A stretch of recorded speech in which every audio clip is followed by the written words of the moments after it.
Do you think your high cashback credit card is a free pass for foreign spending? If you're a Canadian with a Rogers World Elite MasterCard, you might be surprised to learn that even that sweet cashback often gets completely eaten up by a pesky little thing called the foreign transaction fee. It's a classic bait-and-switch that trips up so many cardholders. Today, we're breaking down the hard math on when your Rogers cashback simply doesn't outweigh the currency fees, and why you might be paying more than you think on those international purchases. Let's start with the basics. The Rogers Red World Elite MasterCard is a powerhouse for Canadian currency spending, and it's especially attractive for US dollar purchases. Right now, you're earning 3% cash back on US dollar transactions. That is excellent. Why? Because the card applies a standard 2.5% foreign transaction fee to all foreign currency purchases. So, when you buy something in US dollars, you get a 3% rebate, but you pay a 2.5% fee. The math works in your favor. 3% minus 2.5% equals a net gain of 0.5% cash back.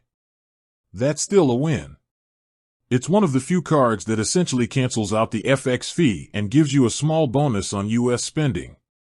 Here is the crucial part that most people miss. The card's generous reward structure changes for other foreign currencies, like euros, British pounds, or Mexican pesos. If you are a Rogers, Fido, or Shaw customer, you earn 2% cash back on all non-US foreign currency purchases.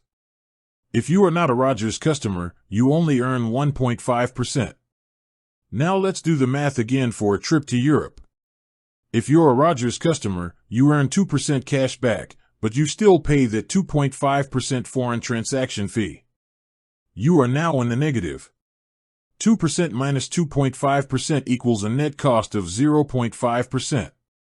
If you are not a Rogers customer, the math is even worse. 1.5% cash back minus the 2.5% fee leaves you with a staggering 1% net cost on every single non-US dollar transaction.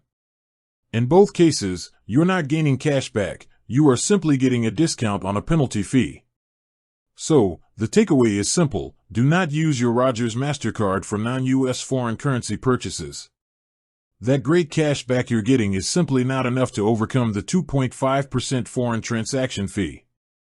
For international spending outside of the US, you are much better off using a credit card that explicitly advertises zero foreign transaction fees, even if the cash back is lower. When you eliminate that 2.5% penalty entirely, even a standard 1% cash back card leaves you in a positive position.